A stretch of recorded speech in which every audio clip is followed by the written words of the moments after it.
What may shock you is that I, a Jack Black adjacent, long-haired Gen Z history major, am in fact a queer. What may be more apparent is that I've read Percy Jackson in high school, the most depressing age to read Percy Jackson. Regardless of the hair upon my lip when I first delved into the book, the creative displays of mythology entranced me. They made a case for a world just behind the veil. A well-thought-out narrative of world-building created a smokescreen between my imagination and reality. In the same way, many others felt drawn to this mythos, both in the modern medium of pop culture and in the time of its inception with the Greeks. Which is kind of an inherent falsehood, because chances are the Greeks, as we think of them, probably didn't create their gods. Many were probably inherited from ancestor civilizations, such as the Minoans, or brought over by immigrants and merchants from other regions. Greek mythology, as we think of it... What? What do you mean this has nothing to do with mythos? Tonal indication?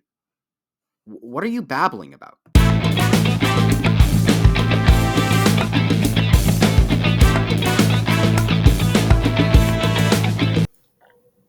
After some consultancy, it has come to my attention that my definitions of mythos, which was in fact necessary as setup of this topic, is incorrect as used by the ancient Greeks.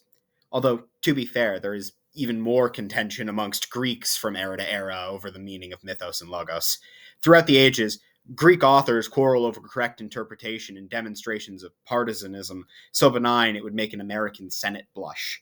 To account for such discrepancy, I will be utilizing the traditional definitions as characterized by Homer and Hesiod, while using examples from a detractor of such definitions. Plato's Republic will serve as the primary source of quotation and example, and closest equivalent of centrism in this discussion. Marx, forgive me. A preface that these examples may not map directly to stereotypes of the terms, due to the gendered nature of the language, and Plato's proclivity to forget women exist. So let me, if you will, engage you, dear listener, in the semantics of Greek speechcraft. As characterized by Hesiod and Homer, mythos, in the ancient Greek sense, is a masculine form of cadence characterized by authoritative speech, truthfulness, and heroism. Mythos is utilized by men, political leaders, warriors, and often mythological heroes within the text it features, and even gods, most notably the goddess of justice, Dike herself. Within Plato's Republic, however, the voice of mythos belongs not to these admirable figures, but to Thrasymachus, a sophist and prime candidate for world's angriest sociopath. For those uninformed, a sophist in the Hellenic world was a debater, an orator, who both took part in debates for sport and made a living through teaching the art of debate to politicians and aristocrats. To Plato, Thrasymachus' author, sophists were the scum of the earth bootlickers without backbone or moral fiber. I assure you, dear listener, this is no exaggeration. Plato and his mentor Socrates hated sophists. Thrasymachus, being one, therefore leads him to paradoxically embody the trait common amongst such admirable men listed previously. This strange contradiction comes to us as a result of the alternate definition coming later from Plato, wherein he characterizes mythos as less honorable and more deceptive in nature. This was no new Coke either. Plato's rebranding actually succeeded in changing the conception of a whole word. Lincoln, cited below, actually makes the case that this was not a gradual change either, and that Plato's advocacy for his logocentric viewpoint was a sweeping change felt across Athens. As if vindicating my mandatory reference to American politics earlier, he describes the Mythos and Logos advocates as rival regimes vying for political power and legitimacy in a constantly shifting power structure of ideologies, where winning could mean massive economic, social, and political power. And now that I've established that the significance of this debate is less flame war and more actual war, you can understand why Plato would paint his antagonist Thrasymachus as a mythocentric rube. It will come as little surprise, then, that within the first book of the Republic, Thrasymachus can be quoted as declaring, "Listen, then," he said, "I proclaim that justice is nothing else than the interest of the strong."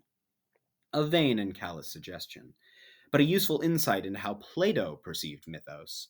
This perception also seems to align with how earlier authors such as Hesiod perceived mythos, exemplified by the nifty diagram from Lincoln. Here we see the schools of speech divided between logos and mythos, and the definition of mythos being forms with which the strong prevail and define their triumph as justice. This indeed aligns with the words of Thrasymachus, whose advocacy for might makes right carries strong throughout the themes of the Republic. Thrasymachus expands upon his previous thought with a rant that feels eerily similar to that definition. And the different forms of government make laws, democratical, aristocratical, tyrannical, with a view to their several interests. And these laws, which are made by them for their own interests, are the justice which they deliver to their subjects.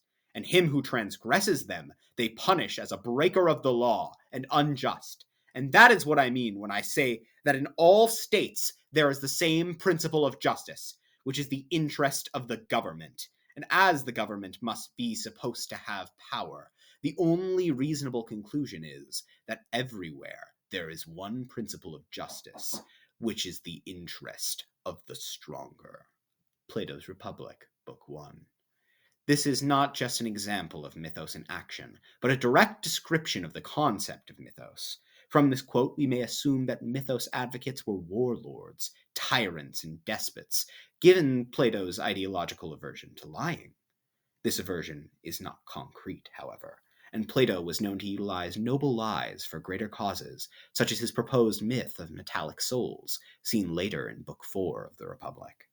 Plato was still very personally intertwined in this battle, and his description of an ideology he himself opposed should be taken with a grain of salt by those seeking to understand the true motivations of mythos advocates in this time. Still, we as modern scholars can concretely say that mythos was characterized by an attitude that could be perceived as dictatorial and authoritarian by the women and politically oppressed who are restricted from its use by social convention. In opposition to the mythos favored by Hesiod and Homer comes the logos favored by Heraclitus and Plato. In its initial form, logos was an often shameful and underhanded form of speech, common in women, thieves, and the weak.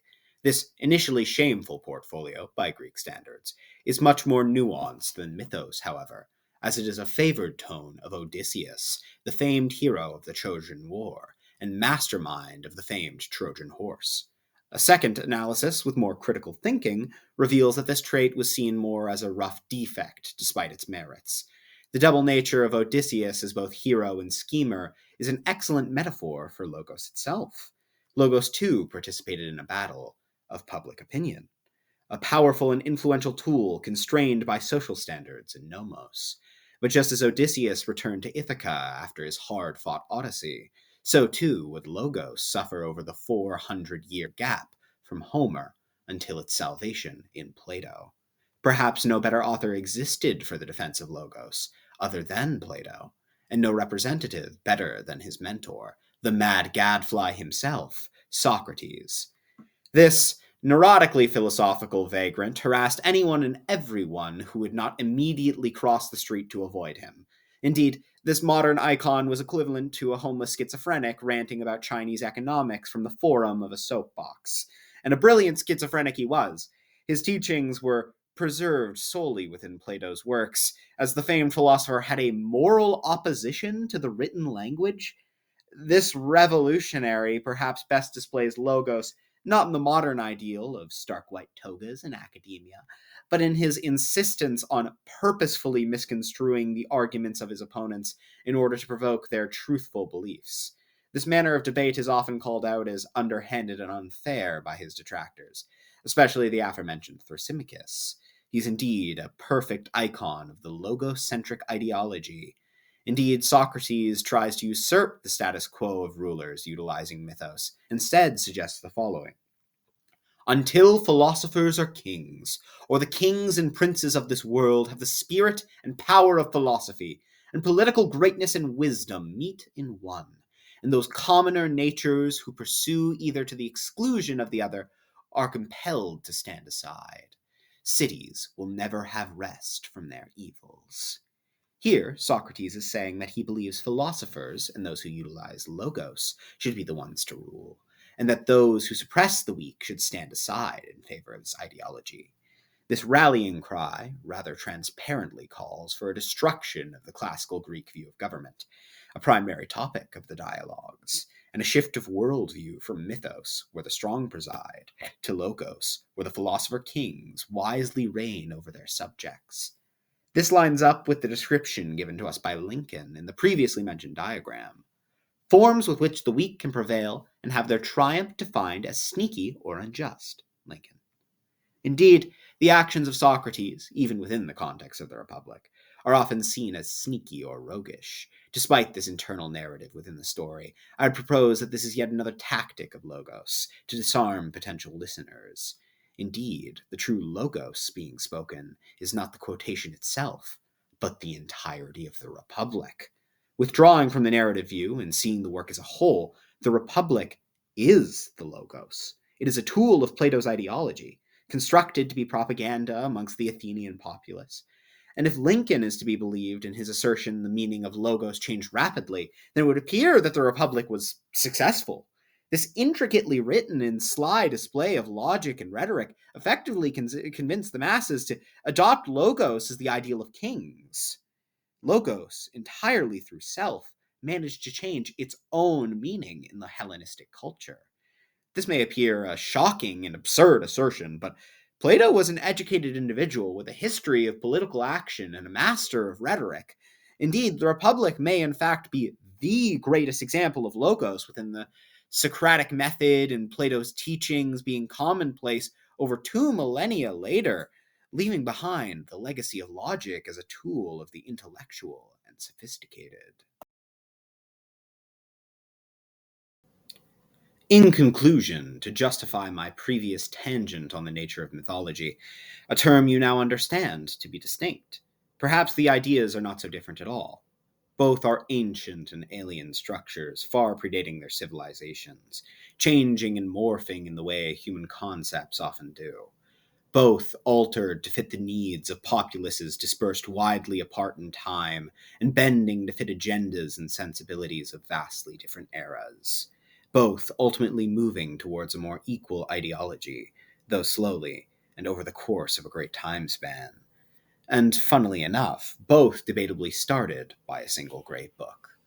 Thank you for tolerating my several-minute-long rant about the nature of Greek speechcraft and its evolution throughout the years. For those interested in pursuing the topic further, I would refer you to the citations at the end of the video, and would appreciate the opportunity to direct you towards Plato's Republic, a truly terrific work of dialogue from the classical era. I hope I have made an adequate lecturer, as you have made an exceptional listener.